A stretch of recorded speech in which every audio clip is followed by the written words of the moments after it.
into job. So, and I'll share a little bit about that.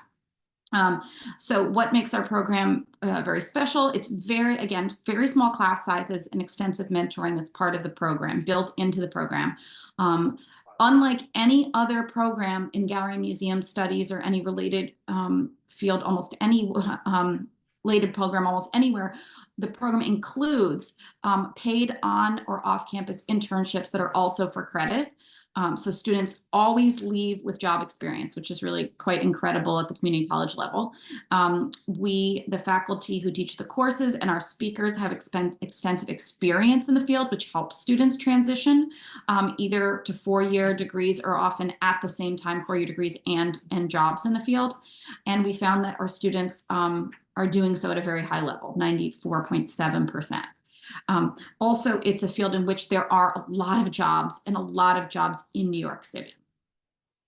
So who is the program for? I think this is the biggest question I get for advising. So I wanted to start with this, add this slide this time. Museums and galleries love people who speak and read multiple languages. So that's a lot of our student body. Students who are particularly successful in this major are often students not right out of high school necessarily, but often students who are returning or are transfers. And we have students going into gallery and museum studies who may come to you saying they're interested in history, because we have students going into history, work in history museums, art or culture. They're interested in art. Maybe they're not sure they want to make it for a career, or they want to make art, but they don't understand how to make a career out of it. Gallery and museum studies is a great major option. They still will get to take lots of art courses. Storytelling, language arts, writing, all of those can be related to a museum studies major. Archaeology or anthropology. We even have students with some biology interests, because there are careers in conservation that is taking care of the art and the artifacts in museums. So sometimes students who may come in saying, oh, I'm interested in art, but I'm also interested in science. There's an interesting melding in this field.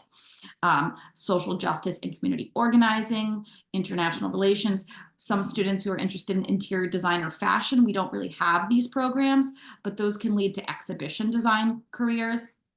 And then on the other hand, often our students come having some kind of job experience, sometimes in one of these areas, like just hospitality or retail, even construction, because it means they know materials. Childcare, some folks who've been doing babysitting, and then that's applicable to thinking about museum education. And we've had quite a few students who come through the Army or Navy who do very well in our program, which is, I think, is interesting kind of fact for those who are encountering those folks for advising. New program developments, we have or highlights, we have a new career shadowing program where we send students to a museum for a day to shadow folks who work in that museum and learn, and then they get to have lunch with the staff and learn more about what they do. We have a new partnership we're building specifically with the Guggenheim Museum. And every semester, we also give our students access to a round table organized by a group called Art Table, where they can sit in a Zoom room with people working in specific museum careers that are of interest, and ask them questions and learn more.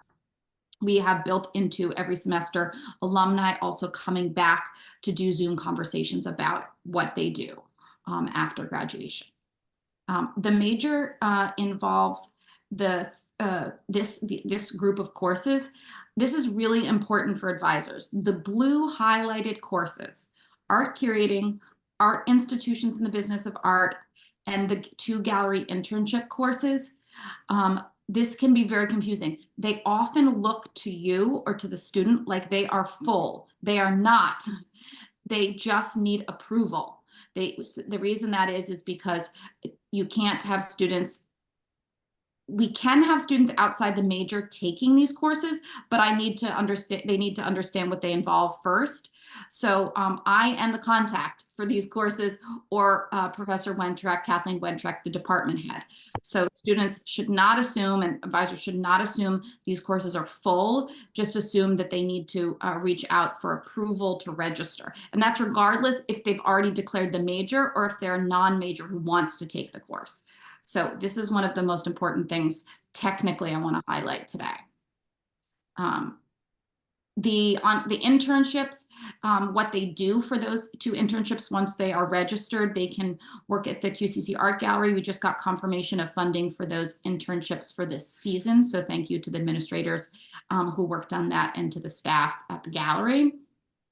There's also option to do internships at the Holocaust Center that also has a stipend that we have for students, qualified students who apply. And our students after graduation coming in, some of them are already asking, or their parents are asking, like where they can go next. Hunter College is very common. FIT, the Fashion Institute of Technology, has a great BA that easily students are going 2 years with us and 2 years with them and done and do very well. We've had students going to Columbia University, Queens College, Purchase, and there is a new-ish, not so new, but a newer MA program in museum studies that's part of CUNY, and some students who come already with another BA or some other experience may even can go directly to this master's program that I actually also teach a course for. So I'm happy to help with those transitions. Students work in all different museums around New York City during and after their time with us in a variety of different areas.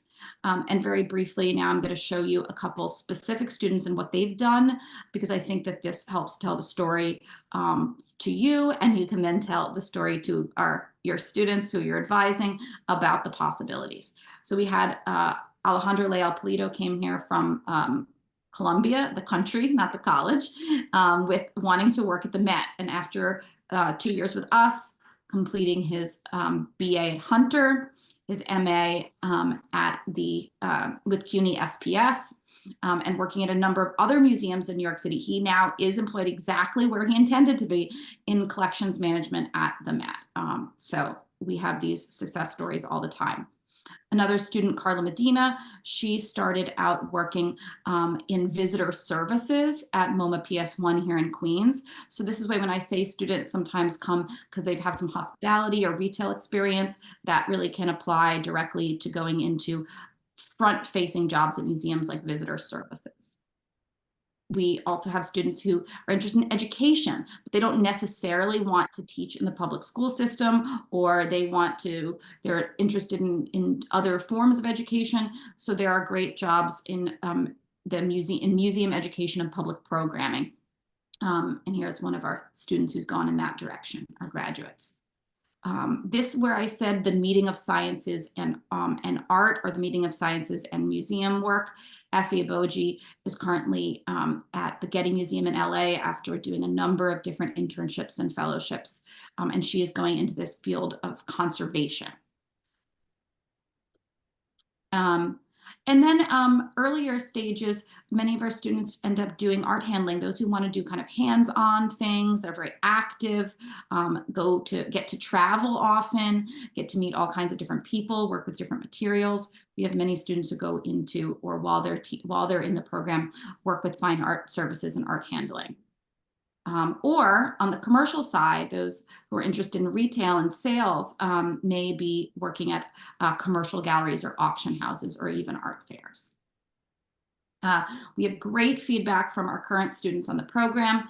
I also want to share with advisors, if you have students who would like to meet with me, I'm very happy to meet with prospective students, but we also have a lot of graduates who are welcome and to connect with, and would love to connect with students who are coming into the program. We have a wonderful kind of circle of mentoring that goes on. So if that is of interest to you or to students you work with, please feel free to ask. Here's my contact information, and I look forward to hopefully hearing from some of you after the program today, or the students directly. You're welcome to just refer them to me directly for questions if you like. Do folks have any advisors have any questions? Can this also lead to a path for art history? Oh, absolutely. That's a great point. So certainly, I studied art history At Hunter, we do have, that is absolutely a lot of students, because they already they leave with their BA in museum studies.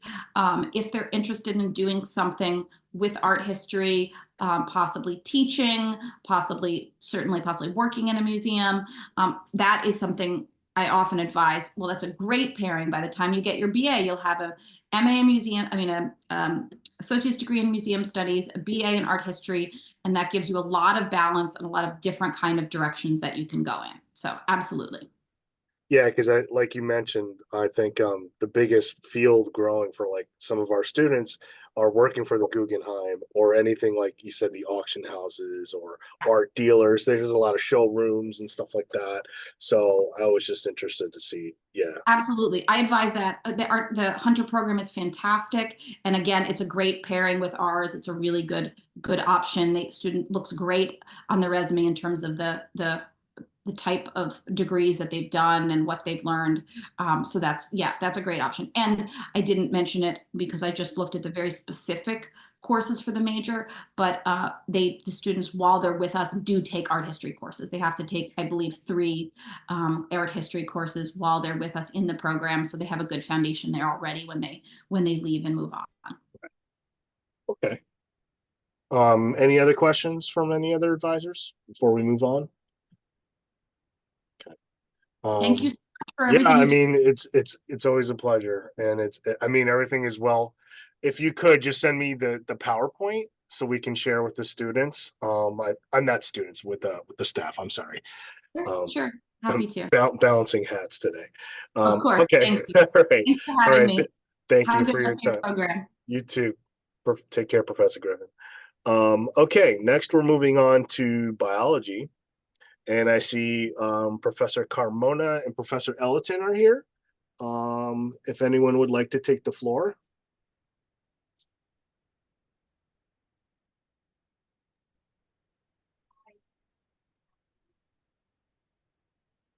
Can you hear me?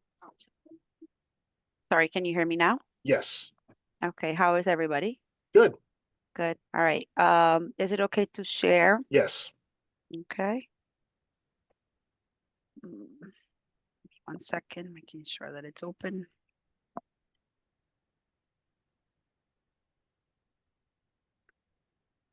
Alrighty.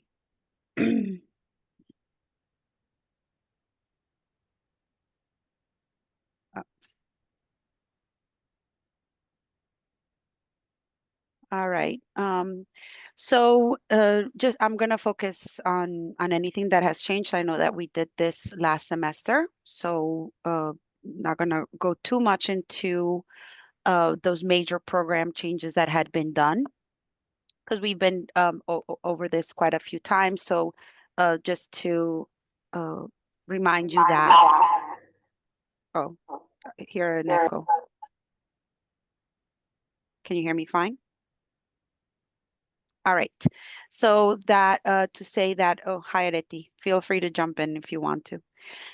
I was going to say that it remains unchanged. The Common Core that has not changed.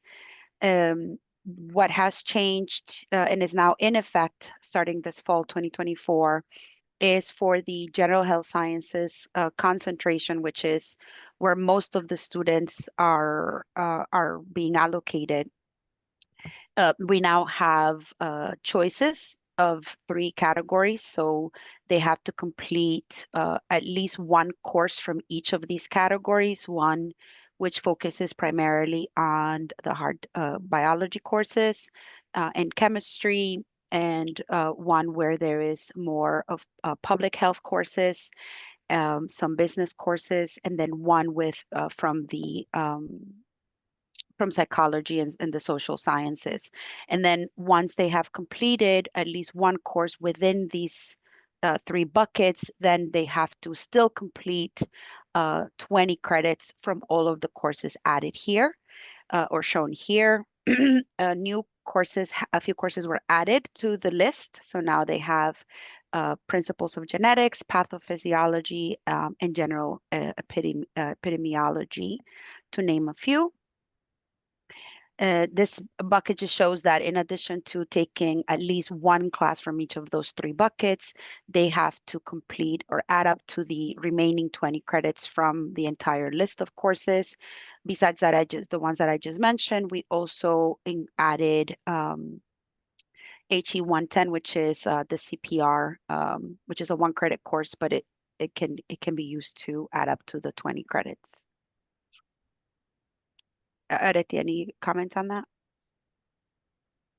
No, the only thing I wanted to point out is that in the older version of the course list, we just had one list with a certain number of credits.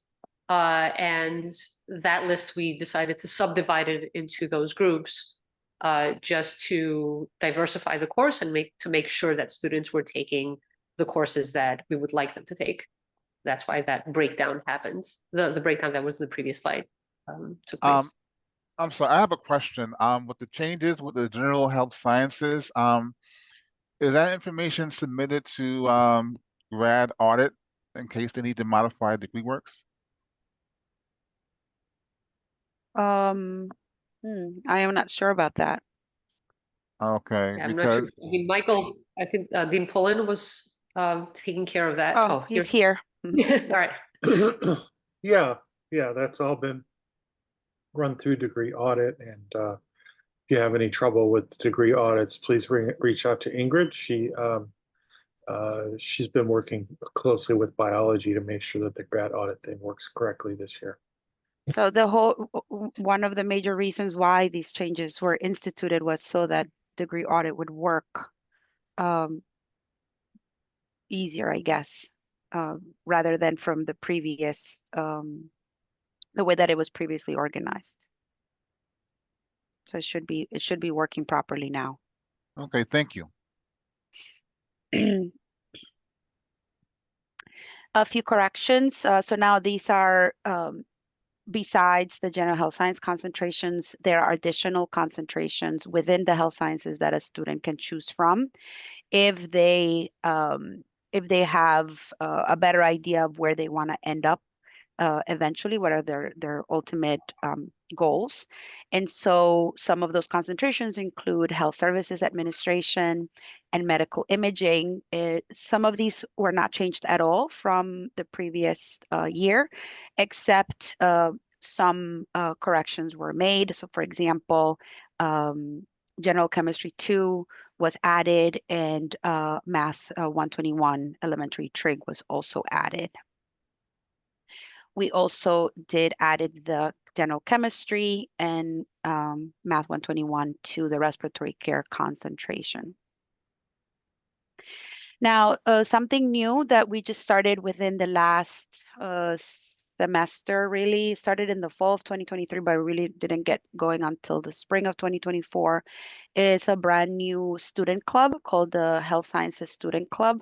The idea is to offer the students an opportunity outside of individual classrooms, not just to socialize, but a network, but also so that they can, it allows us a venue to help guide students, maybe showing them alternative options. Most of our students that come into the health sciences, their goal is to get into the nursing program. And of course, we don't want to discourage that, but we want to show them that there's so many other opportunities to still work in the health sciences in the field, if nursing doesn't work out for them.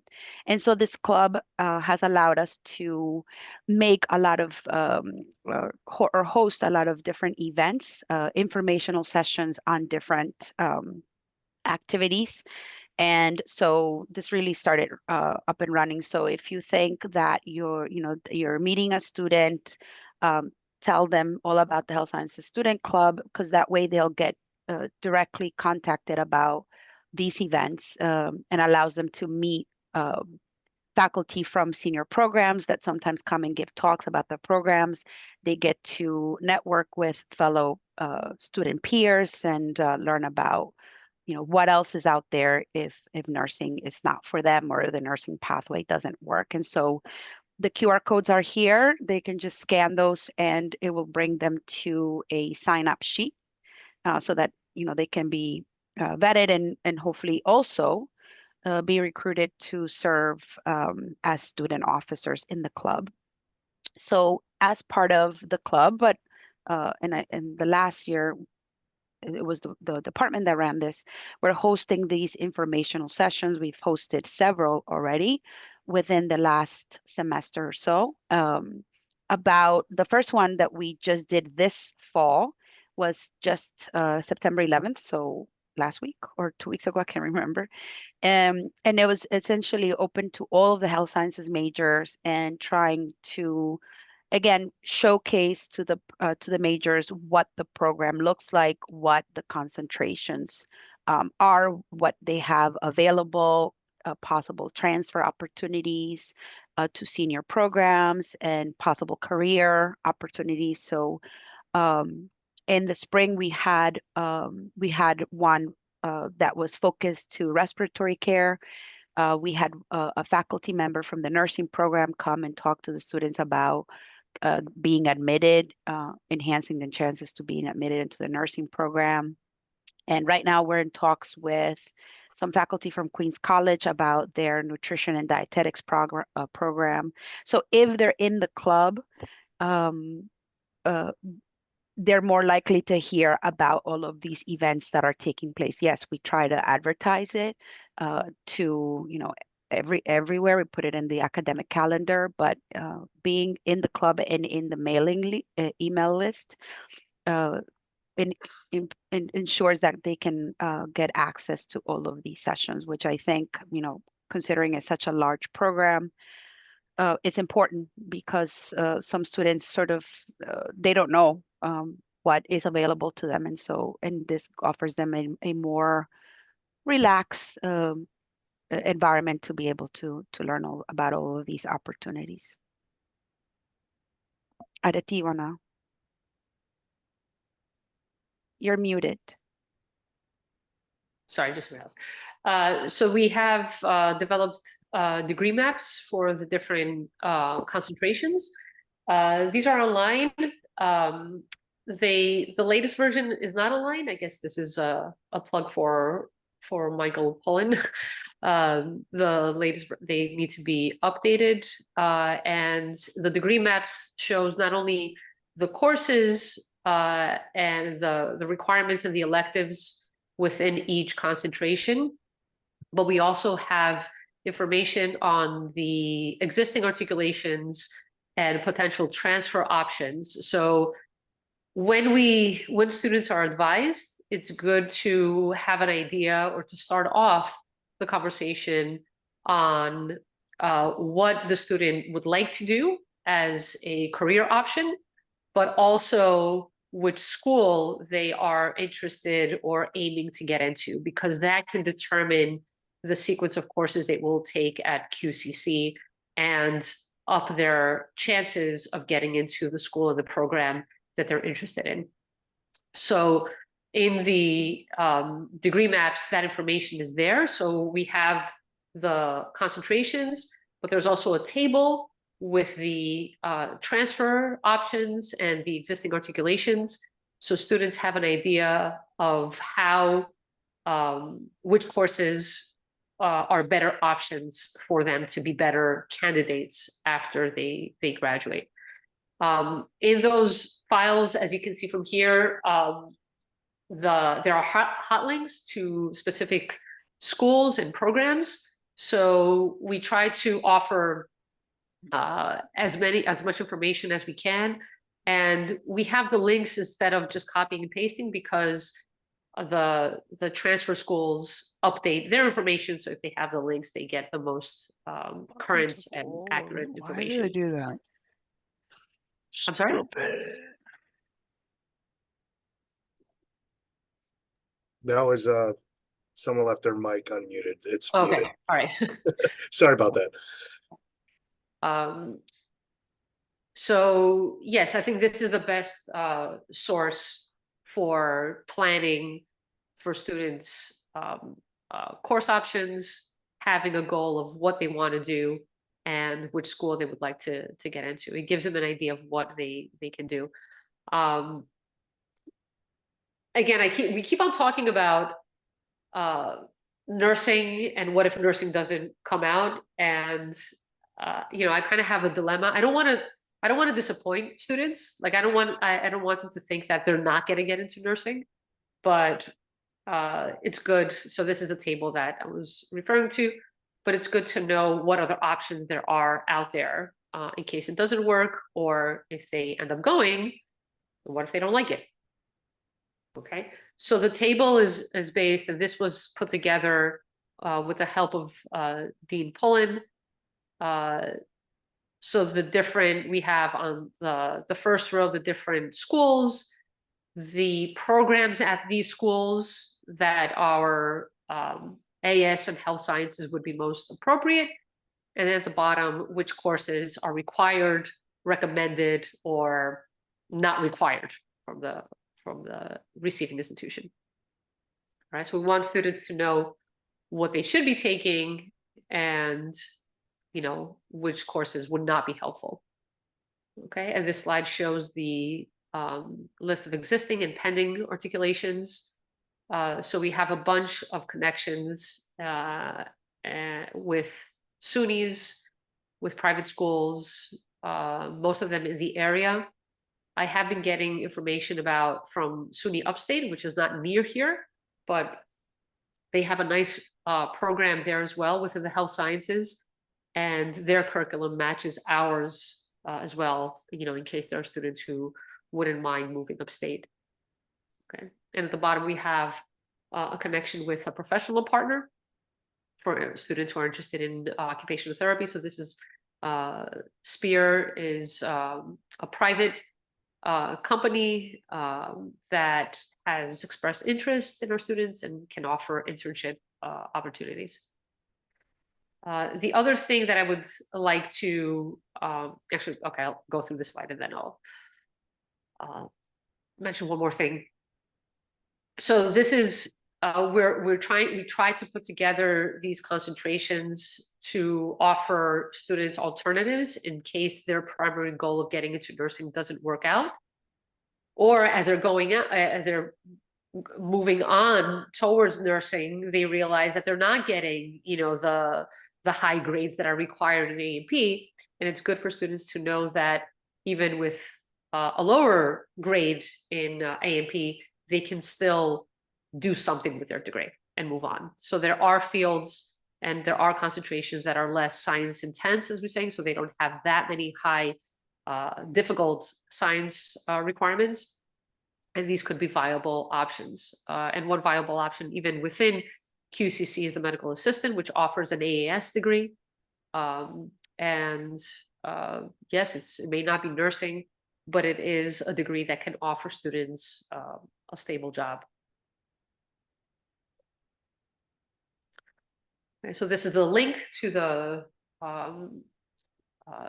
catalog page. I think this takes you to the catalog.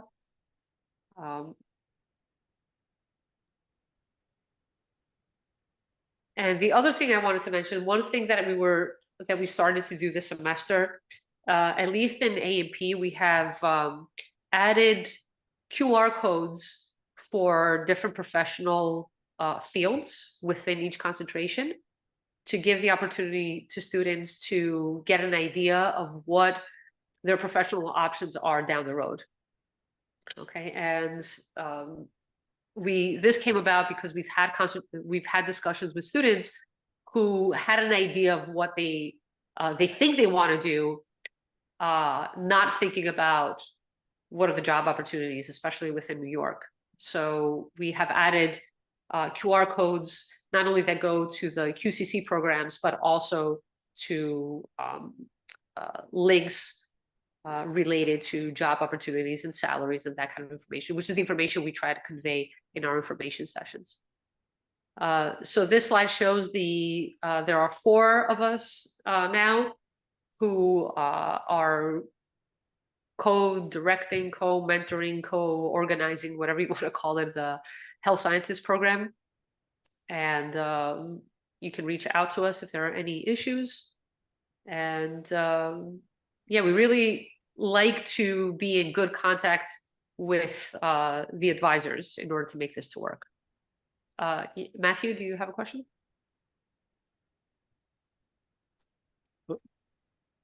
area. Yes, thank you. Back on the sheet where it looked like the spreadsheet with the different colleges and courses that were required and not required. Uh, I didn't see a key for the pluses, minuses, and X's. Like which Yeah, one if would you be go to the which? original slide, there's a key at the bottom. Oh, okay. Yeah. Those degree maps have to be updated though. Yeah, we'll get those Yeah, up. but to I date. think the plus is required, the X is not required, and the dashes, I believe, are recommended. Do I remember that No, correctly? it's the opposite. Okay. The dashes are not recommended for that school. The X's are required, and I think the Oh, required, pluses okay. mean that it's a possible elective for that Mhm. program. Thank you. There is a key on the files, and we will get those updated today. My apologies. I asked for that to be done, but I guess it didn't get done. So I'll follow up with the web people and get that fixed. Thank you, Michael.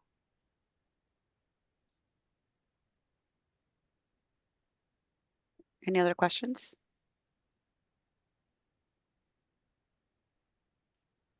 There's a lot of information.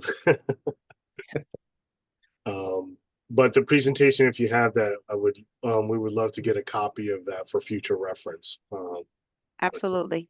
And I love the fact that you guys have a coordinated team now, because as an advisor standpoint, for me individually, the HS concentrations have been a challenge.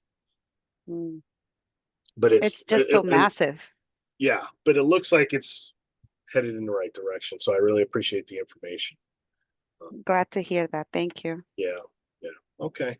All right. Well, if there's any other questions for biology. No? Okay. Thank you so much. The biology team, Professor Carmona, Ellerton, Tismonis. I really appreciate all of the contributions. Thank you so much. Thank you for having us. Absolutely. Moving on to the English department, we have Shai Sparov. If I said your name incorrectly, I really apologize. It's pronounced Kai. Kai? Okay. Sorry, Hi. Kai. Nice to meet you, It's Kai. okay. Nice to meet you too. It happens a lot. Okay. Thank you. Hello, everyone. My name is Kai Sproul, and I am the coordinator for the Black Race and Ethnic Studies concentration in the English department. This is my second year, I guess my third semester here. I'm also assistant professor of Black Race and Ethnic Studies in the English department as well. And I just wanted to spread the word about this new concentration so that hopefully students can be encouraged to take a look at it. So I just wanted to briefly mention that if in case anyone here hasn't heard of BRES, in 2020, the City University of New York got awarded $5 million from the Mellon Foundation to develop iterations of Black Race and Ethnic Studies programs across CUNY. So here at QCC, we are working on, or we are implementing a concentration in the liberal studies degree to have a BRES concentration. So I'm just gonna share my screen and tell you all about it a bit more. Okay. So hopefully you can see this. As part of a larger CUNY initiative, QCC is adding a new Black Race and Ethnic Studies concentration to the liberal arts degree. And this concentration seeks to study the histories, literatures, cultures, and lived experiences of Black, Indigenous, and people of color. I'm just going to talk a little bit about requirements for the concentration and the new course, which is INT 219, Introduction to Black Race and Ethnic Studies. Okay, so within the liberal arts degree, a student has to, in order to complete a concentration in this field, they must complete 2 foreign language courses, 1 speech course, 1 science lab, 1 history course, and then a few courses from a couple of different departments, including dance, anthropology, history, sociology, and then finally the intro to Black race and ethnic studies. So in some ways, it's very similar to, what you would have to require, what you would have to complete for liberal arts. Okay, and so the unique course that the concentration has developed is Introduction to Black Race and Ethnic Studies. It's 3 credits. It's a flexible Common Core course, and it fulfills the U.S. experience in its diversity requirement. And the course prerequisites for this class are English 101 and 102. I can speak more about it, but basically we are trying to generate interest in this concentration so that we can, take off with it and continue to develop it. Maybe in the future, if we're able to build the concentration out, we'll develop more unique courses for BRES itself. But for now, we just have the 1 course they have to take in Black race and ethnic studies, and then the general requirements. That's also a part of the liberal arts degree. And pretty short, but that's what I have. So if there's any questions, please feel free to. My contact information is at the bottom here, and I can also share this. I could also share the link to this doc in the chat. That would be great, Kai. Okay. No, this is new information to a lot of people, so I really appreciate it. There was one course that I saw. I mean, I cover a lot of the art majors, so there's a course in African American arts. I don't know if you've seen that. It's an art history course. I don't know if that could be included. Yeah, it covers that. Okay. And I think there's a few other courses. I think history, and there's some other courses that fall in that category, I think. But yeah, that's one I could think of. If I could come up with any more, I'll let you know. But Thank you. yeah. Does anyone have any questions?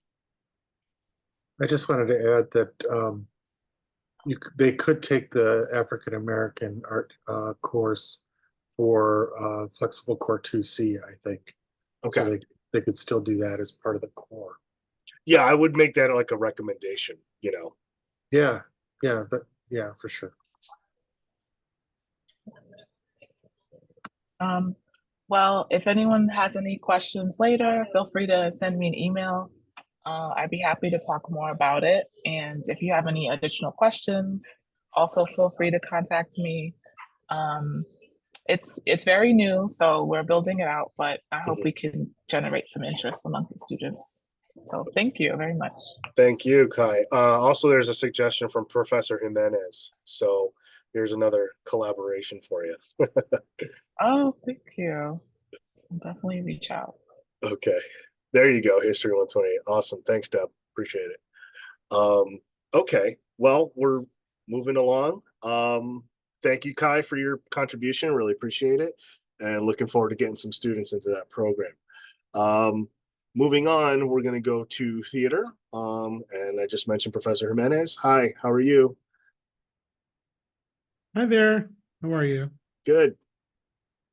Great. Awesome. Hey, everybody.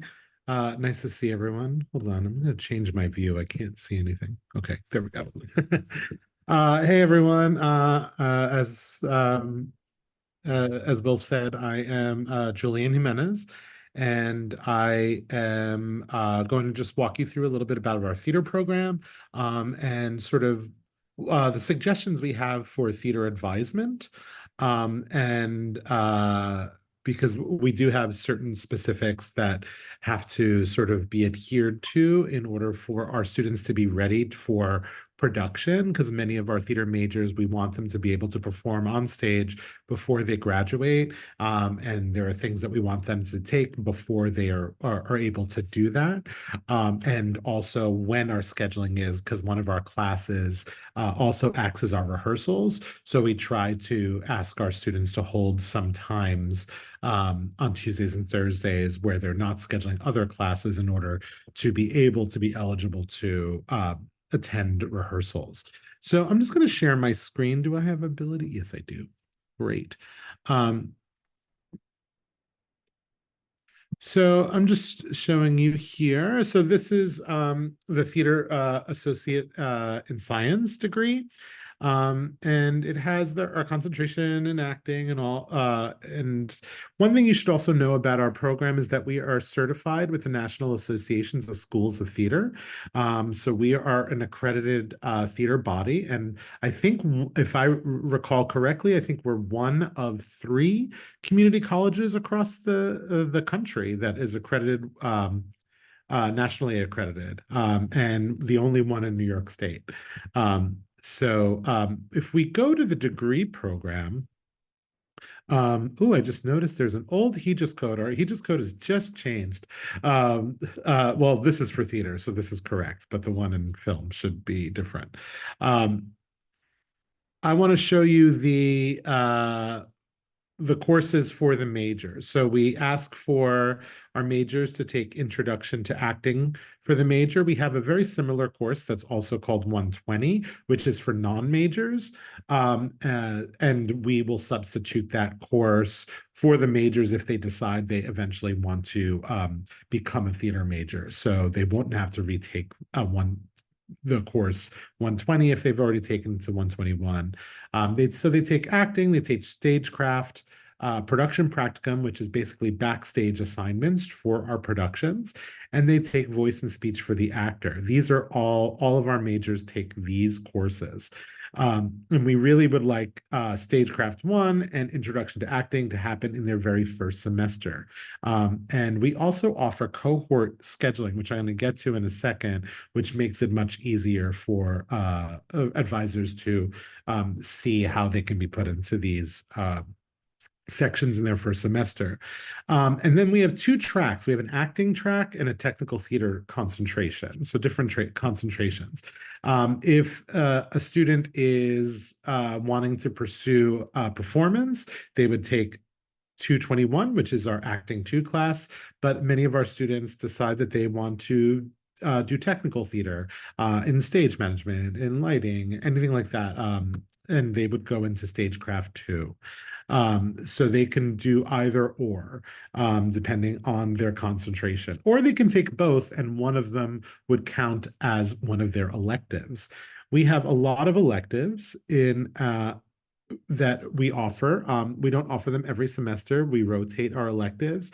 A new theater elective, 2 new theater electives are queer theater and theater and social change.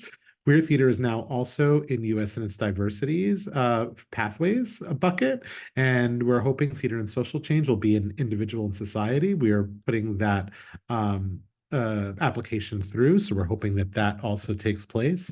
And then we have all these different types of electives. Some are technical based, like stage makeup, costume construction. Some are performance based, like movement for the actor, oral performance for the actor. And we also offer an independent study in theater, which is 1 to 3 credits. And that's usually if someone has an internship or if someone is doing a special project that involves production or a special project in the theater, like dramaturgy. They're doing additional hours in the costume shop and they can get credit. They can get 1 up to 3 credits, and it's designated by the professor mentor of that independent study. So we also have TH 122 and 222. That is called our Actors Workshop. And that is basically the class that is rehearsals for the production. There are many rehearsals, but that is designated time where they're actually there in a classroom setting, and we're going through those learning objectives for those rehearsals. And that always takes place for us on Tuesdays and Thursdays, starting at 6:10. Usually goes to 6:10 to 8:30. So we usually ask our theater majors not to take evening classes on Tuesdays and Thursdays in order for them to be available in case they audition for a show and get in. And when these classes are all late start, so they cannot they cannot be enrolled without the department permission. So basically, once auditions happen, which usually happen in the beginning of the semester, the cast list comes out, and then we send that to registrar, and they will enroll them into the courses. So it's dependent upon auditions. And then they also, of course, have their major requirements in the gen eds, and then also obviously the pathways gen eds. But something I do want to show you is that we do have, let me stop share for a second. We also have something that we do, which is called block scheduling. And what we do is we designate courses specifically and hold seats for our theater majors in these classes. And we also work with other departments. This will be sent out. I just finalized it, so I will send that out to Will, and he can send it out to all of you. This will be for the spring semester. So we have a specific speech communication course that is just for our theater and film majors. You'll be hearing about film next week from Professor White, but they also are in cohort scheduling, so you'll see a little bit of it here. Anything that's in blue here is our required major courses. Anything that is not highlighted in blue here is recommended. So we have worked out, we find that our students have been really successful in math and contemporary society, and that fulfills their math requirement. So we've worked out with the math department for one of their sections, which happens to be next semester, the 210 to 325 on Mondays and Wednesdays. We've worked out with them that they will hold a certain amount of seats in those classes specifically for our theater majors so that advisors can enroll them into those sections easily without having to find them because of our rehearsal schedule is so specific. So you'll notice here also it says in our right here, Tuesdays and Thursdays, you'll see that there's really no classes after we ask that classes not be taken after 6 o'clock. So we try to keep those pretty light on those days.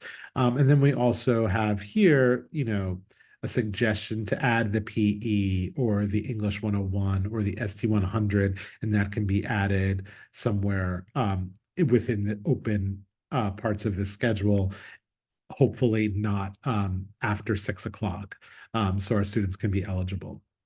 We also have the same track for technical theater. The only thing that has not been finalized for technical theater for our second semester technical theater students, because the first semester for all of our theater students is the same, is when Stagecraft 2 will be, because we are working it out with an instructor who will be an adjunct instructor, and we're working out when their availability is, and we will let you know that immediately. And then, this is the same thing that we do for our film majors, which you'll hear about next week, but we have the same sort of block scheduling for first and second semester. And we really only do it first and second semester because that's when the requirement of us wanting them to get into classes immediately is due. Their third and fourth semester, they have more options, but we still ask them to not do classes after 6 o'clock because usually those are our evenings are when we have our rehearsals, especially if the students are involved in production, which most of our students are. Any questions or thoughts that I can answer? I see a question in the chat that I missed. Sorry, can theater students take TH120 if 121 is closed? Absolutely. So what will happen is once I track enrollment probably 4 times a day because I'm a Capricorn and I'm in, ridiculous. So it's kind of ridiculous, usually more than 4 times a day. And I'm very detail oriented. So the moment I see that there are like 2 seats left in 121, I usually will revise this, and I usually send out to Will, or just make a note being like, hey, we recommend this section. And the reason we do that is because sometimes our 121s are taught by adjuncts, which is great, but we have a specific teacher that usually teaches 121, which is the majors class, which is Professor Yonker. So if we do, and she also teaches us a bunch of 120s. So we would prefer that if the major is going to take a 120, that they will take it with Professor Yonker, who can specify the learning objectives and maneuver them from 120 to 121 with that same professor. So that isn't always the case, and sometimes we have to shift, but we prefer to do that. So if there is a question about 121 or 120, you can always reach out to me and I'll make the suggestion of which section would be the best. But we usually will then take the 120 and hold seats for our majors if 121 fills. That usually is not the case in spring. In fall, it usually fills rather quick, and then we have to adjust to 120. Spring, usually we only have a few, it usually there isn't an overfill, because all of our theater classes, all our performance theater classes are capped at 16. And that is a low, one, because of space, and two, because it's part of our NAST certification. We are not allowed from the National Schools Association of Schools of Theater to have more than 16 in a performance class to hold the integrity of the curriculum. You're welcome, Deborah. Any questions?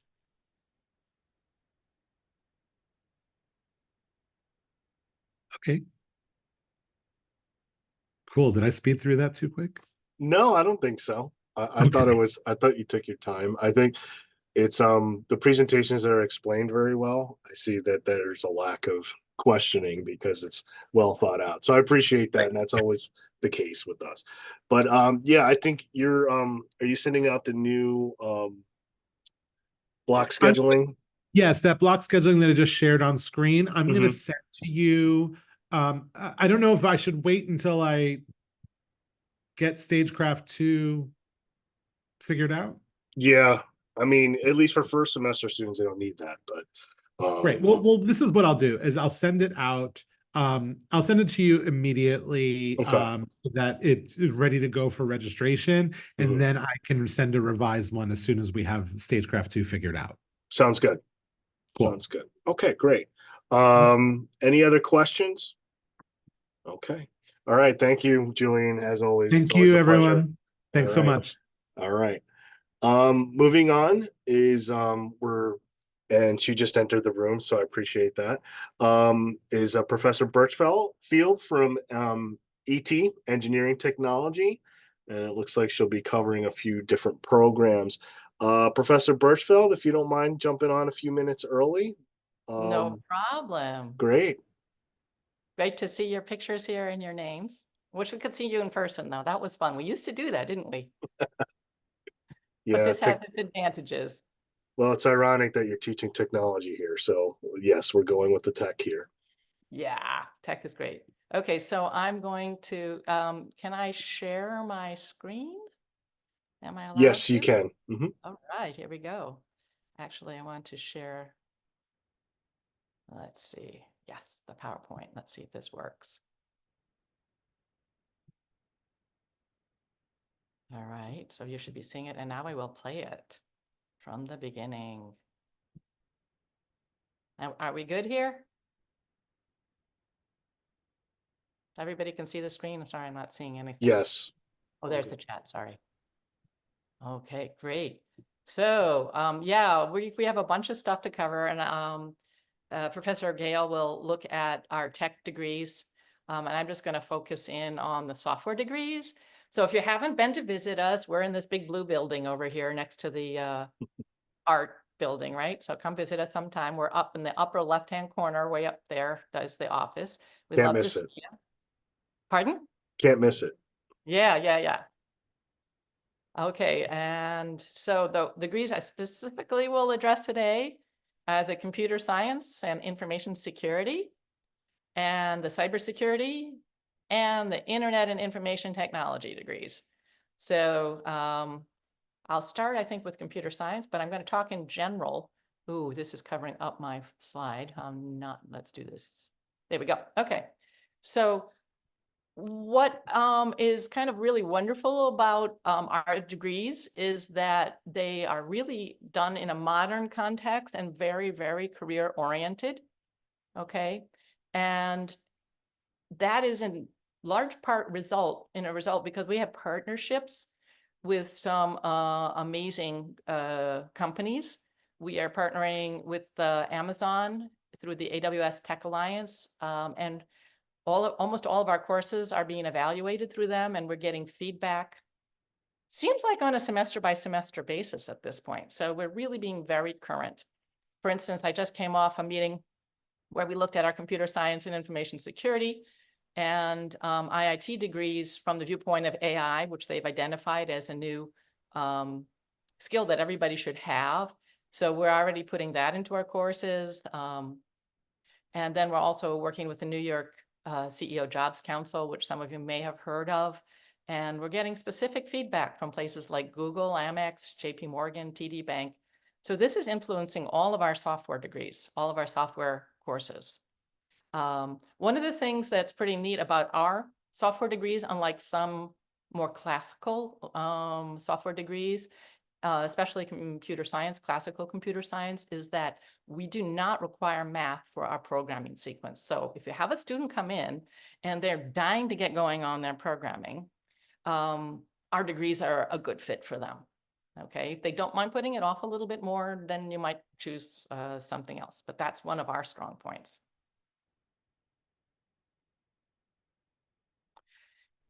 All of the degrees, and this is what makes your job more complicated, all of the degrees have career paths into software engineering, cybersecurity, or IT, okay? So they are different in some ways, but we have graduates from all those degrees going into all of those areas. Although cybersecurity might be a little bit more specific sometimes, but from any of those degrees, you could go into any of these careers. Usually somebody would specialize or change it in their bachelor's, right, at some point. And in these areas, we encourage the students to typically consider going on, even though several of them are AASs. A lot of times they find that when they're working in the field, they're working with people with bachelor's. So probably they're going to want to go on for a bachelor's degree at some point, if not right away. So again, this is generically for all the 3 degrees I talked about. Those are career paths. We also have some common courses in the first semester. So if somebody's not sure, they can pick one of them and they don't lose the credit if they change to another one. So we've got Python, networking, and math in all of the degrees. So those are really great core classes for somebody who's not sure maybe which of the degrees they're interested in, what's a good fit for them. Those can be helpful. Another tool for helping somebody decide where to declare the major, which way they want to go, is math requirements. So we have the least math requirement, just MAA 119 currently for internet and info technology. That's in the lower right-hand corner there. Then we have a little step up for cybersecurity. It's another step up for computer science and information security. Students are required to take Math 441. And then just for comparison's sake, the math, computer science, everybody's required to do, I think, Math 442 or above. So it's above more additional math there. So that's one way where you might talk with students and say, hey, you know, how much math do you really want to do right now? And this can help decide which direction they go in. The other aspect we have is if you have directed students and they know that they want some of this or some of that and some of the other thing, we have IIT is really, really flexible. Students can have a lot of electives to choose from. There's a few electives in cybersecurity, And computer science math department has also some electives. The least currently flexible in terms of electives is our computer science and information security. This may be changing in the future. There is some discussion there, but right now there are no electives, so it's very prescribed. Which can be a benefit though, right? Because the students are not confused about what they have to take. It's very clear, this, and this. So that's actually, I think, also a benefit of not having a lot of electives. So a lot of our students, even though they might see advisors when they first get here, start self-advising later, and then they mess things up. And then they come to the advisors and it's like, help, I'm in trouble, right? Well, with computer science and information security, that doesn't happen as often because it's a really clear path to the degree, to finishing the degree. So let me just talk a little bit more about computer science and information security.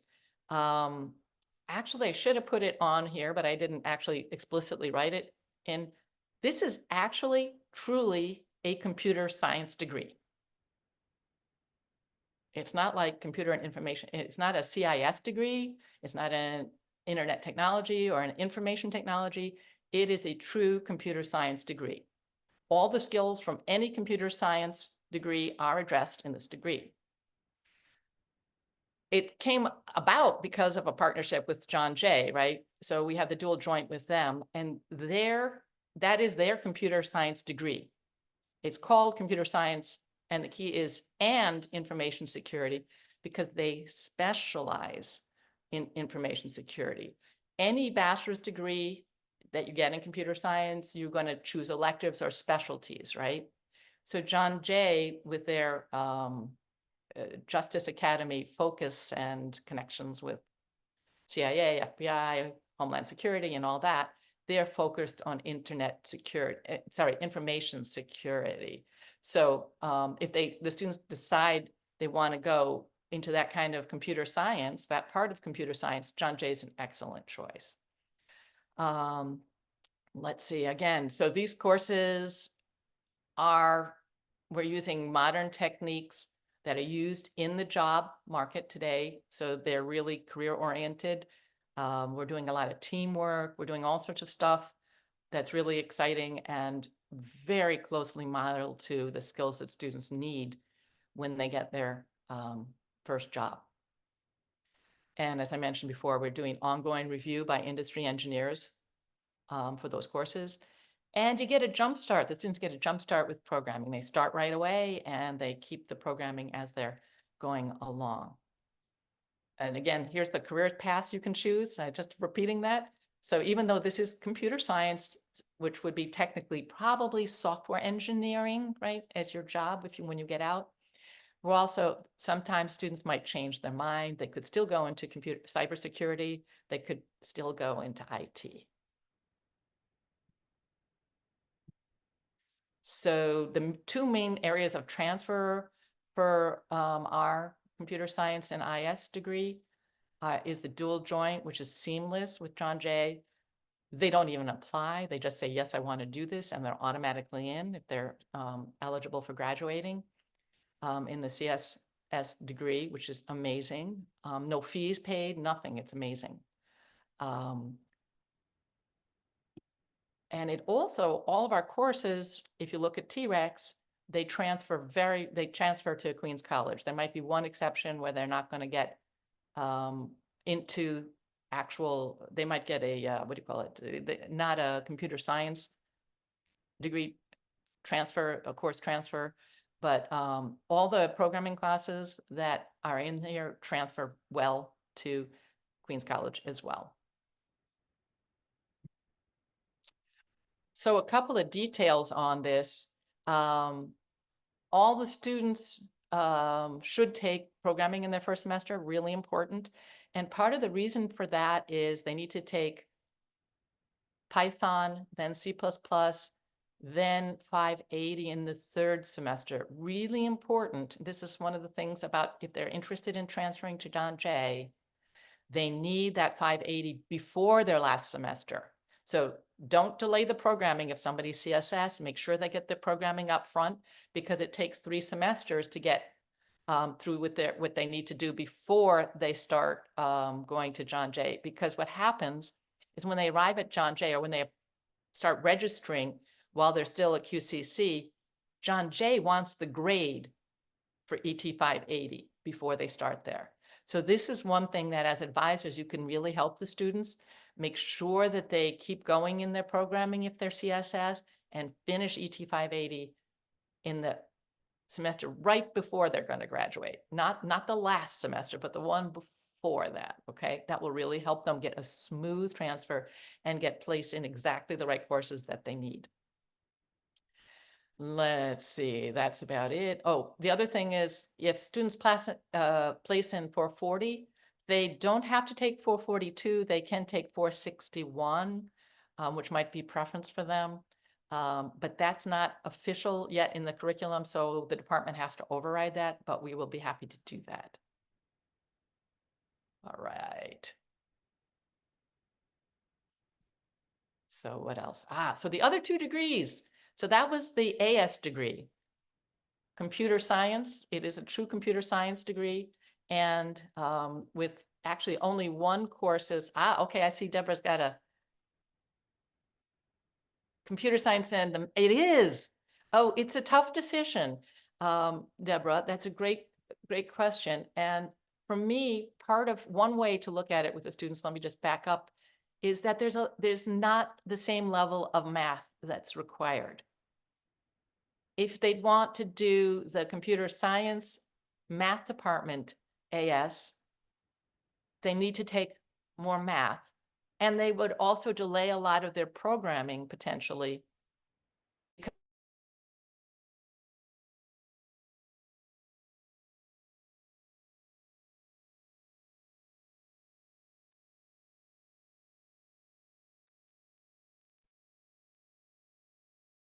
Professor Birchfeld? Yeah. Okay. Oh, I think you cut out. Oh, did I really? I think so. Oh no, where? So I was trying to address Deborah's question. Did that get lost? Partly, yeah. It did freeze. Okay. Let me just make sure I got it then. So I'll start. This is a tricky one, right? One thing that we are different from the math department, we're career focused. They're going to be learning the skills and using the modern tools that are used right now in corporate America for programming. We're working on lots of stuff like sprints and group work, GitHub. All these things are integrated. There's so many different tools that are now expected to be, that students should know before they start. We focus on those. So we're career focused, number 1. Number 2, it's a little bit less math. You don't have to take Calc 2. I think it's just Calc 1. Okay. It's not required. There is a recommended sequence for our computer science class, our computer science degree. So let's see. So again, we're career focused is the difference. There's 1 specialty class in computer science and security, but basically what we're hearing is that everybody should be getting security eventually. That's the way computer science is going because it's so essential. So it's not a bad thing to have that 1 security class. Let's see. So math. Oh, and we start them programming and we keep them programming, and our programming classes are not tied to success in the math classes. So that's a huge relief to some of the students. Our philosophy is basically when you arrive and you say you want to be in programming, we start you programming right away and we keep you programming. Because that's what you're here for. That's where you want to go, right? So that's what we do. Math department is a little different. They tie it in with getting math requirements before they continue the programming. Is there a recommended course sequence for computer science major? Yes, there is. There are several of them on the website. And I can show you here. We were just going to go. I hope that helped. Deborah, I appreciate that comment. It is a confusing aspect. So we do transfer well to Queens College. This is right here on the right side. I will send you the degree map again. I sent them last time, and I'll just send, there's a couple of perhaps updates. Okay. So this is our degree map, which shows what happens when, and the sequences should be accurate that Michael Pollan has on the website as well. So does that help you, Katwisia? I'm sorry, Katwisia, did that help you?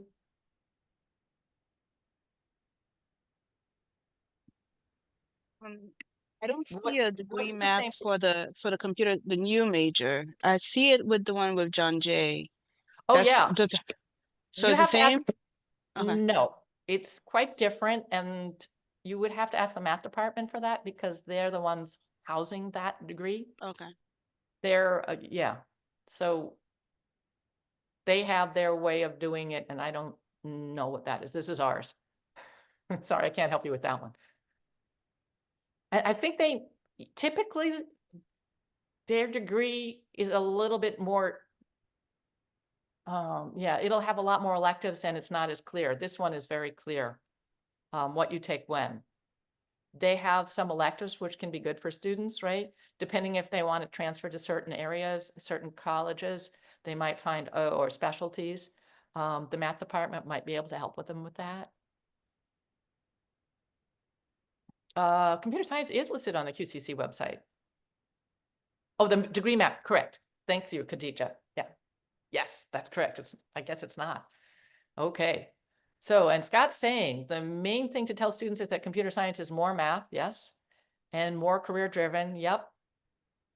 And let's see, in terms of math, which doesn't involve programming, huh? Sorry, I'm Oh, missing no, I you. was just trying to say, hi, Dr. Birchfield. I was just kind of trying to say, because I deal with this, when we deal with this, I really just say that the computer science, like I said, focuses on the math, much more heavily involved in math and the algorithm computer problem solving classes, where you're not going to, like you mentioned before, it's not going to get that feel in the programming and the cybersecurity. That I just want to kind of verify that, just to make sure that, because the computer science is not correlated with the programming and the cybersecurity part. In that case, it should do the CSS program. I just wanted to make that distinction clear to make sure to Okay. verify everything. And I just also want to be clear that Yeah. our computer science program is not cybersecurity. No, I know. It is computer science. We have a And separate security. degree for cyber. Yeah. Okay. Yeah. And our degree can transfer to Queens College computer science very well. Mhm. So it's not, I mean, just to make sure it's clear, so that it's really Yeah. computer science and information security. It's basically one class in Yeah. security. So it provides all the skills for a basic computer science background. And we do algorithms and we do problem solving. You have Mhm. all the same skills, but we are more practically oriented. Okay. We Yeah, and do I just it's think- more of a piggyback question to Deborah's question, because we do see that a lot between, the difficulty of students kind of trying to decipher between the computer science and the, computer science and information security. So that's, just want to make, kind of like just verify that, because it's something that we see pretty often as far as when students come see us. Yeah. Yeah, and it's a tricky one. It's kind Yeah, of a little bit. depends on your Yeah. students if they and where they want to go. Mhm. It really depends on if they know they want to transfer to a particular college and they need these specific classes to get there. Computer science and math department might be the right choice for them.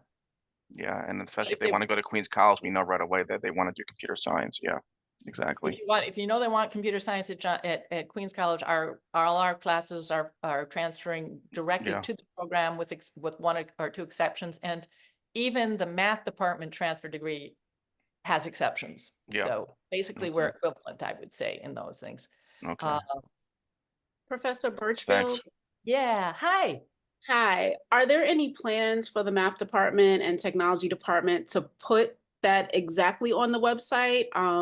Because, we all see students, they're talking about very similar plans, and a lot of them are kind of self-directed and want to kind of see an outline. Are there any plans to come together to maybe put something on the website, or is this going to remain separate? Because it would be nice to put it in one place so that everyone is on, the same page and see the same And things. what exactly do you want to see? That's the hard part, because no, we have not been discussing this. And I know their idea is they built this as a transfer degree, Mhm. but we transfer too. That's Gotcha. Yeah, I'm just referring to just a clear map on the computer science, just, in that recommended sequence, because right now it's blank. So it just would be nice to have that little hyperlink so that, everyone can see it. But I understand. Yeah, Thank that's not up to us at all. We have Okay. no involvement in that whatsoever. Actually, the only involvement that we have is quite a few of our courses count as electives towards the computer science degree. So like our you. 704, they'll take, our 585, they'll take a bunch of stuff. Oh, actually not 585. So computer science AS is math department, yes, but computer science AS is also us. Just to confuse you, with one security class. So it depends if your student is more math oriented, and depends on where they're looking to go for their bachelor's, which might be their best choice. Are they career oriented? Do they want to get a job potentially, or do they want to start learning job skills now? Right? So basically, we are computer science, and that's kind of, we are offering the computer science. It's computer science and information security that is a computer science degree. Just to further confuse the issue, I'm so sorry. Thank you. So yes, 575 goes, 580 as generic or major electives, correct, Jeff?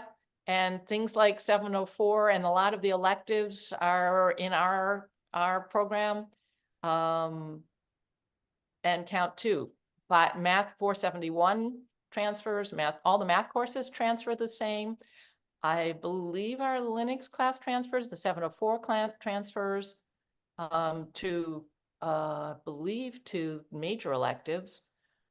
So, it's kind of like a lot of the stuff that we offer, they're even offering as electives from the CSS programs, just to confuse things even further. So the students could take the math department program and choose some of our electives. So that is where we do overlap a little bit, but otherwise the progression on the math department computer science degree, you'll have to ask them for that. I don't fully understand it. I've looked at it a few times. There's a lot of overlap. And to be honest, if somebody, well, anyhow, that's about it.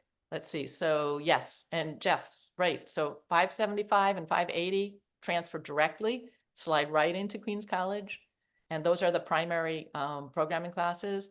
And we're working on, it looks like we might be getting Java soon, but it's not there yet also, which isn't in this degree, but that would help IIT. We also have IIT students going into computer science for their bachelor's.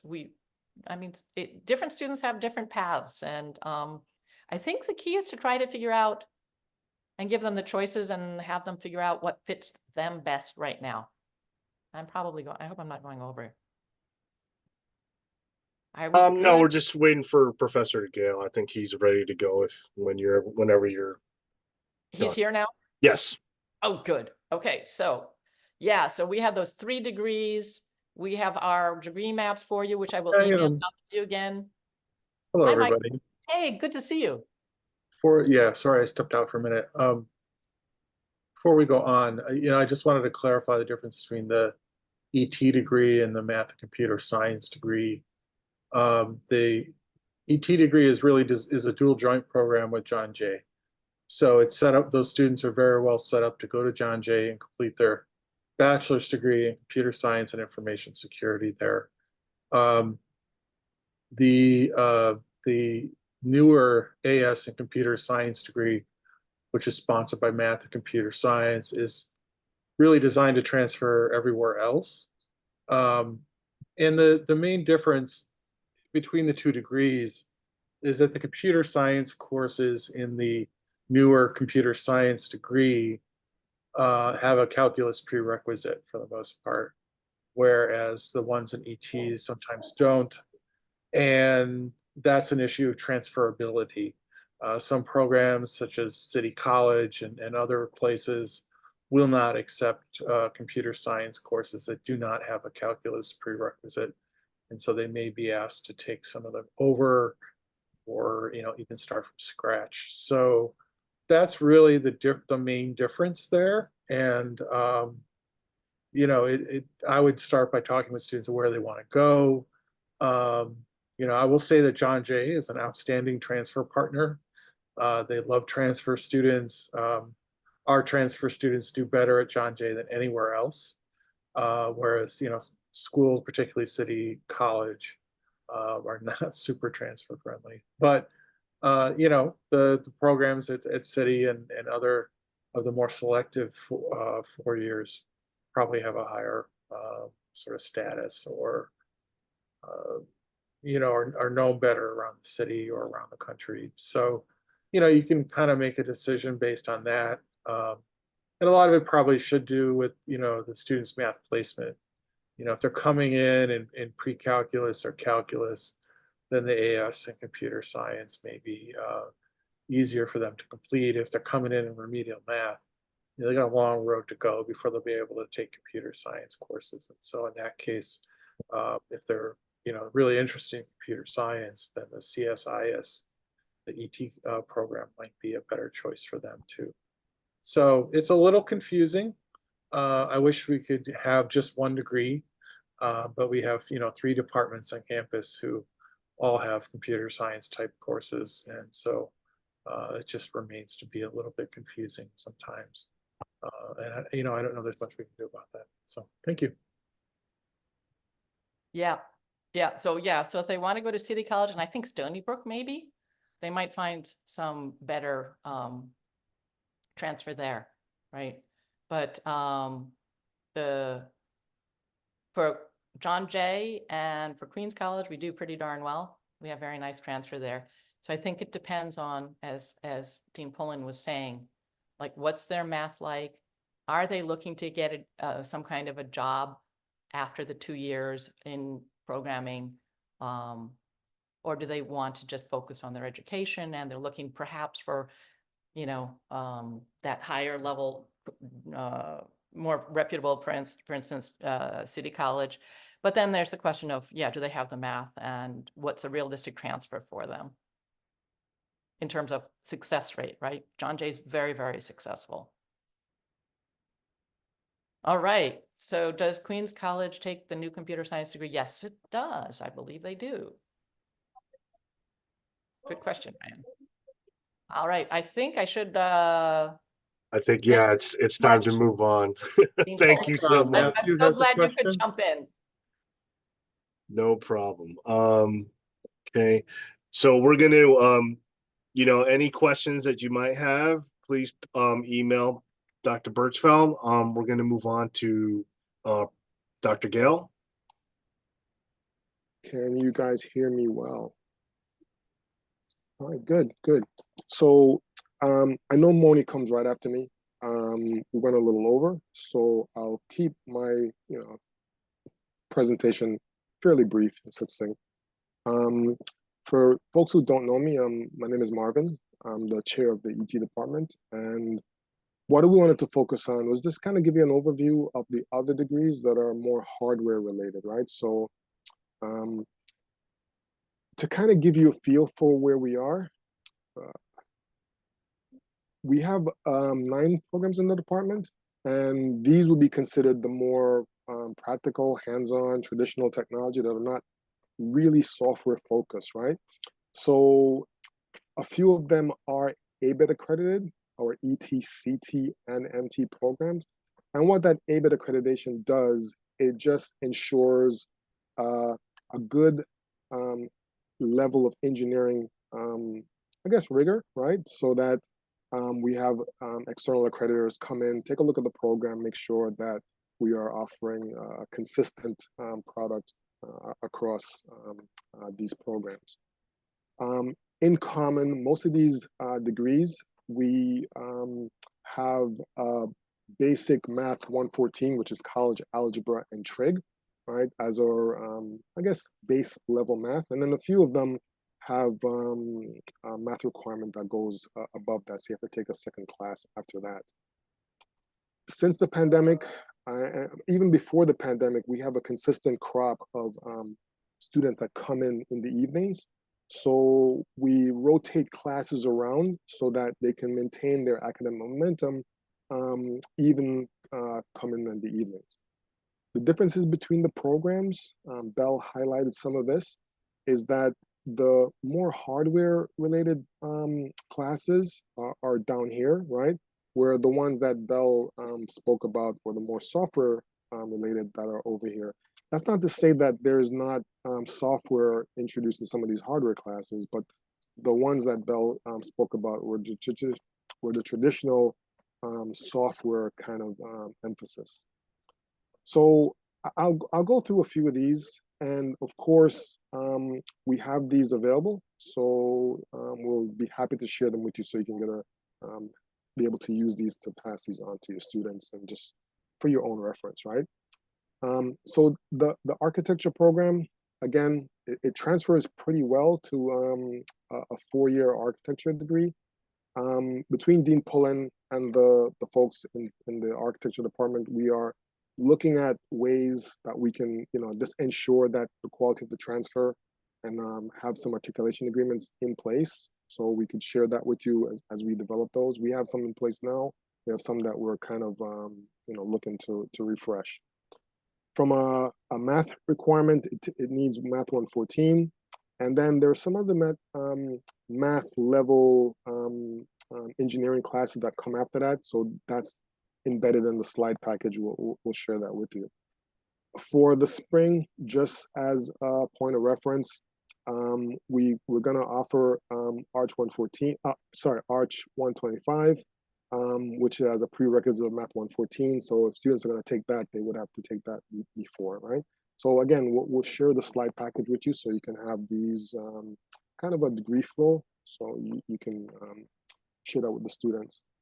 Our mechanical engineering technology, MT program. So over here in, I guess this orange, or I don't know what color it looks like on your screen, are the more math focused classes. It starts with Math 114, and it progresses through some additional, mechanical engineering kind of math emphasis classes that the students would need. The difference between some of these classes is that the math component starts at 114, and a few of them, as I said before, will need Math 128, which is like a basic calculus focus class in the math department. There is a physics component, which, it becomes sometimes of a bottleneck, because it's mathematically related, right? So the physics is sometimes I guess a class that students find challenging, so they have to make sure that they dedicate the time and the effort. So we just mentioned that if you're math challenged, then you want to really take a look at these type of programs to make sure that you're not biting off more than you can chew. I won't go into every single one, but from a hardware point of view, our ET and CT program are somewhat related. The ET is more traditional electrical engineering focus. The CT, it would be more computer engineering focus, right? With some overlap. So they start off with some of the basic classes, and then they branch off into a little bit more specialty there. For the spring, as I said, we typically don't offer all the classes in the evening, right? But we try to sequence it. Bell does a really good job of sequencing the classes. So as a cohort of students are approaching somewhat of a bottleneck, we try to anticipate where the bottlenecks are and offer those classes in the evenings, so that, as I said, the students can maintain their academic momentum going forward, right? So some of the offerings we offer here, 560, 220, are just, if you see them, take them, if the students are looking for that in the night. And again, we'll try to make sure that these are available. I know Bell interfaces with Scott and a few of the advisors frequently. So we'll try to make sure that those are available. So I'll wrap it up by this, I guess, sharing my contact info, N Gale and B Birchfield, right? So if you need any further help from us, we just want to make sure that we are available. And thank you very much for your time. Sorry, Moni, if I went over. Any questions? Yeah, we have time for a couple questions, if anyone has any. I know there was a lot for earlier with Dr. Birchfield. Any questions for Professor Gale? Okay. All right. Thank great. you. Thank you, Actually- Professor Gale. Oh, go Sorry, ahead. Will. Go ahead. Sorry if you mentioned this already, but I was just wanting to know, besides the other flow charts, were there any like more changes? Like I know like the computer science and information security chart had a change, but I have the other ones printed out, so I just didn't know the ones you just showed us. Were they the same from last year or different? So these programs are like really baked in traditional type of programs, right? So it doesn't change a lot. The software program, I guess we got really good feedback from our industry partners, so that might be a little bit more flux. Belle, you want to add anything? The only thing I would say about them is I usually on our flow charts identify when classes are only offered typically in spring or only offered typically in fall. And for cyber, we're opening it up a little bit more because we've had enough enrollment that we really think we can sustain it both semesters. So probably cyber you might want to reprint it out when we send it to you, but I think the rest of them are pretty close to being accurate. Sequence-wise, right? I thought so. Okay, thank you. Sequence-wise, yeah, they're the same. But when you have somebody off sequence or something, then their spring and their fall, they have to be really careful with those classes, right? They might have to move them up if it's a Right. spring class and they're planning to graduate in January, So I'll try to highlight that when we we'll send you the package of our PowerPoint and all the stuff together, and I'll try to highlight any changes because we don't want to make you to print everything out every semester. No, it's okay. I appreciate it. Thank you. Always Thank great. you so much. All right. Well, thank you so much. That was definitely a lot to cover, and we will keep on it every semester. Thank you. Again, just want to remind everyone, this is recorded. So I will be sending out the links via YouTube as we conclude our training sessions in the next few weeks. We have 2 sessions coming up, the 9th, and then we also have student affairs on the 7th. Okay, so let's move on to chemistry. Moni, are you there? Yes, but Kevin will go first. Kevin Okay, is here. sure, no problem. I did send a link to Kevin as well. Thank you. Hi, I'm Kevin Kolak in the chemistry department. Moni will jump in if I make any mistakes. I just wanted to quickly run through the 3 programs that our department sponsors and then just a brief summary of our classes. Some of this will look familiar because Paul Sedaris presented fundamentally the same things last year. So first up is his program, his and Dr. Lal Ramnarin's program with Brookhaven in our radiation protection certificate, co-sponsored with the physics department. And you heard extensively about this program last year, but it's a relatively new program. It's very well funded. Students can get a $600 stipend for books by registering for the program and have the opportunity to earn almost $7 grand over the summer at Brookhaven. And we have a lot of flyers and information about the program. I'll send this to you, of course, that you can distribute to students and or have for records. The other 2 programs that we sponsor are somewhat older. The first one is the forensic science major, which is a dual joint program with John Jay, meaning that they don't have to apply. Once they're accepted into the program, they just transition to John Jay. The forensic science program, I would say, or science for forensics on our campus, I think is the most STEM heavy program that we offer at Queensborough. It's all the chemistry, all the physics, all the bio, and all the math. So while a limited number of forensic science majors do transition over to John Jay, it's a program that is so STEM heavy that if you successfully complete your AS in science for forensics, you can probably transfer just about anywhere. It's a program that's going to look great for medical school, dental school, law school, pretty much any program, just because it is so incredibly intensive STEM-wise. The flyer for the program is being revised, so I don't have a good one to show you for that. But other schools are also starting to compete for these majors. City College wants the science for forensics people to come to them and not go to John Jay. John Jay wants the chemistry majors to come to them instead of going to York.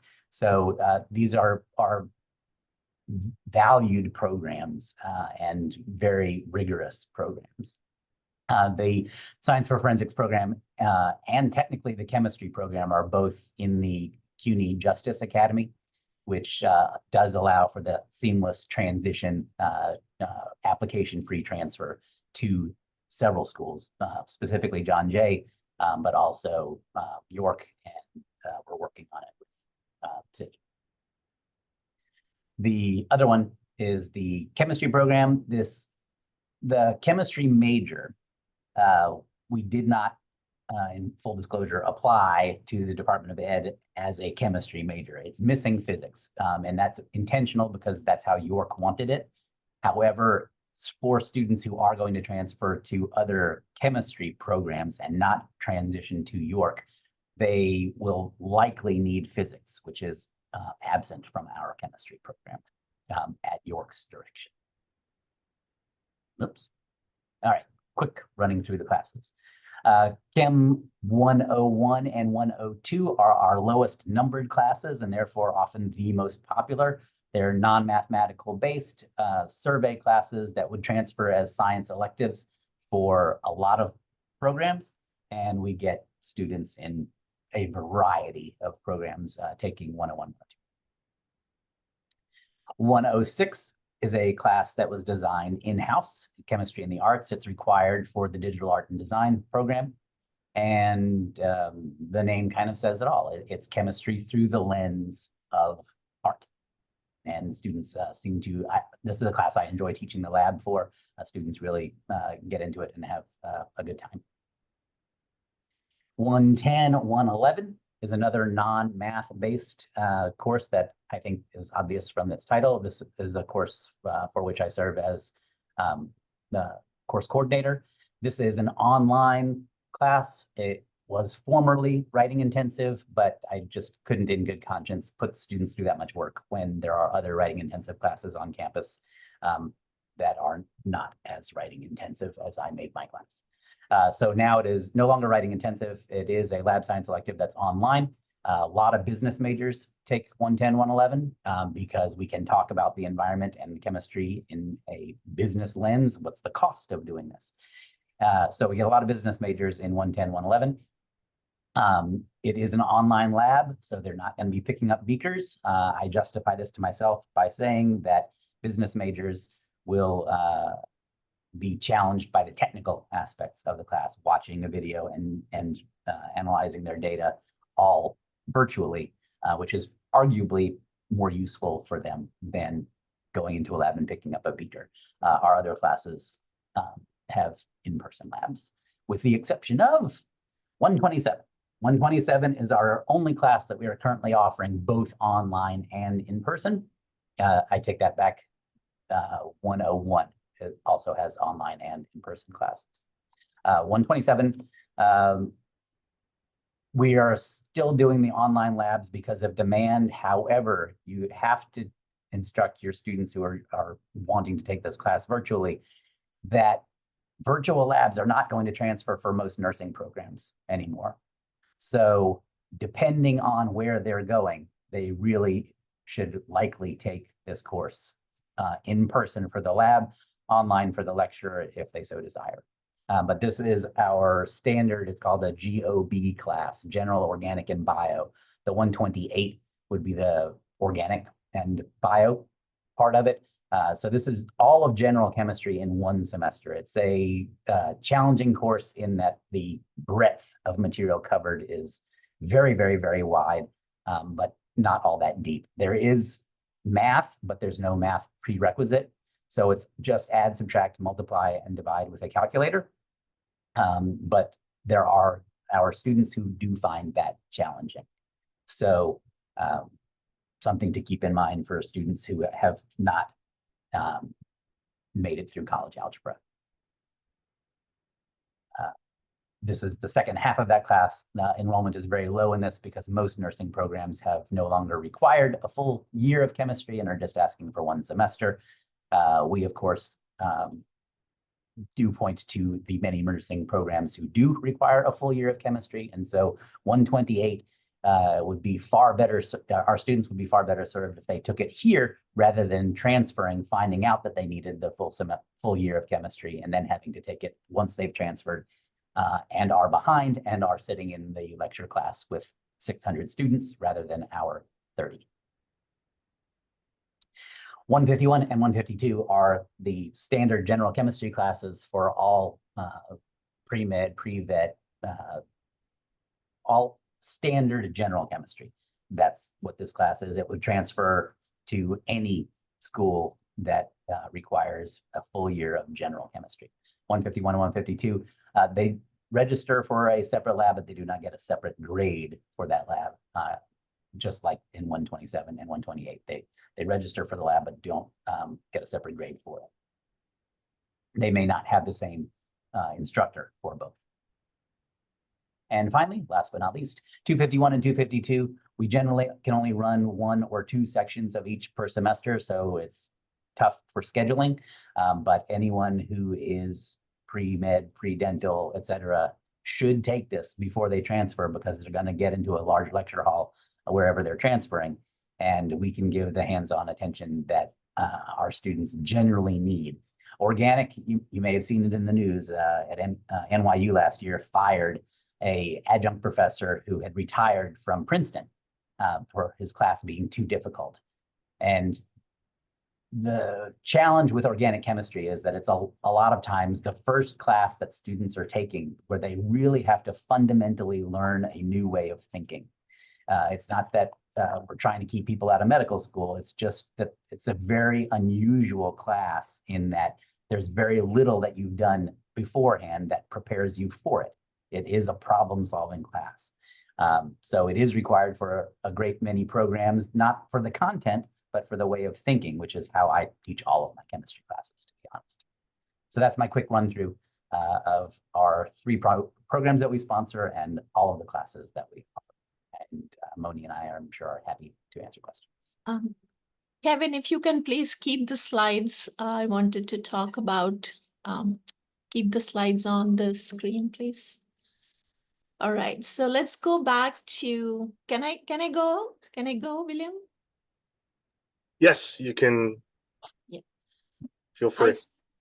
I saw 2 comments, William and Deb, and I agree completely, William. I was not even aware of this program that you mentioned on College Urban Affairs in Queens. So, I mean, even like the environmental science majors in biology, they should be highly recommended to take our 110, 111. I mean, it's not required, but it's recommended. So if you guys can help us, I think we'll get a lot more sections. And when, Kevin mentioned about 101, I am for the next semester, we are going to keep this this particular course asynchronous and online only. We're not offering any in-person. And the reason being, students like to stay asynchronous online, and this course this semester did well. And as I get the feedback, they like it asynchronous online. So we'll do that for coming semester. And also for the 127, the 127 and 128, I mean, it's very good for students to take, especially those going into nursing. Again, at one moment, 121, 128, which was the Intro to Organic Chemistry, it was a required course for nursing majors. It's no more.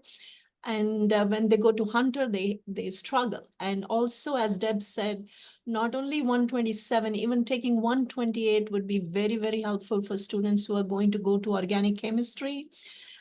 These courses, one time, as I said, were very good, and they are really struggling. Chemistry is really struggling in 128 course, and also the organic 1 and 2, 251 and 252.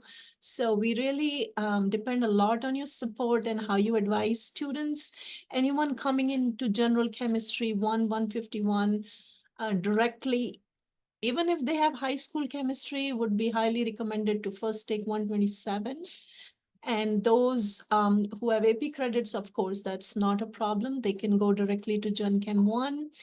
And also one more thing I have noticed on the CUNY First, when I go to course dog, the one course of Gen Chem 1, which is X13, which has extra time, which has the extra help coming from an HSI grant from the Queen's College.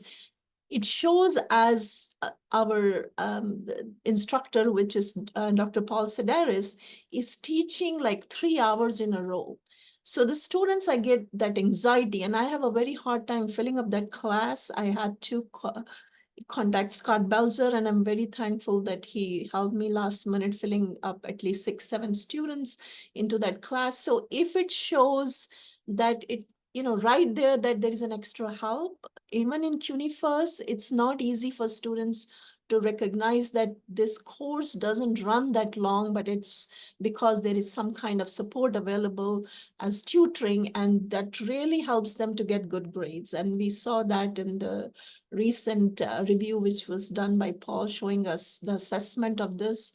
Extra time helps students do well in their courses, they get CO better.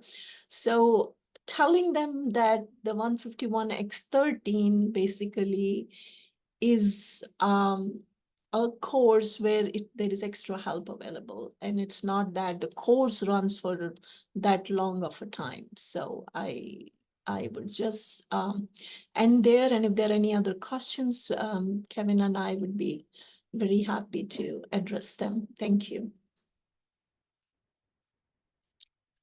Yeah, that's right, Deb, what you're saying here, the Hunter College, yeah.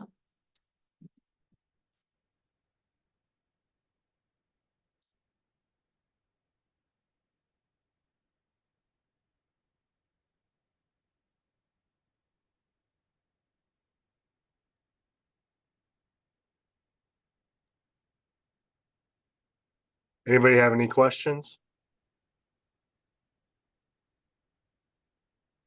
Okay.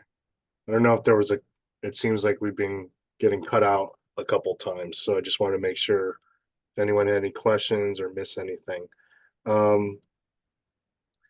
We were expecting to have nursing, but I haven't seen them show up, so I'm not sure if they're coming or not. I know they had a meeting beforehand, and there was a timing issue, so perhaps the meeting might have gone over. I'm not sure.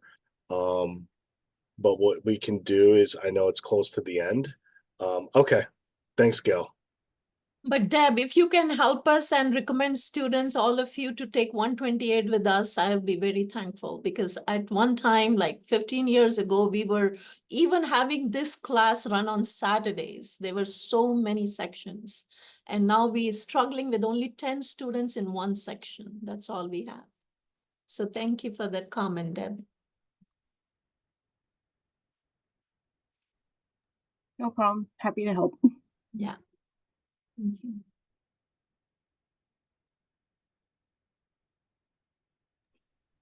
So if there are no questions, thank you for your time, and we'll see you soon. Yeah. Yeah, thank you. Thank you.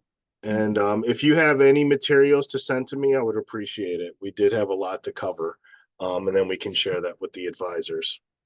Right now thank you. Right now we're just wanting to check the status on nursing and hopefully see what happened. If not, I'm just gonna wait a few minutes, and then if we don't have any major updates, we'll probably end a little bit early. I know it's getting close, so I appreciate everyone's patience. You could just hang on for a few minutes. Thank you.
Okay, so at this point, nursing won't be able to make it, so we are finishing up the training now. Thank you very much, everyone, for your attendance, and have a great rest of your day.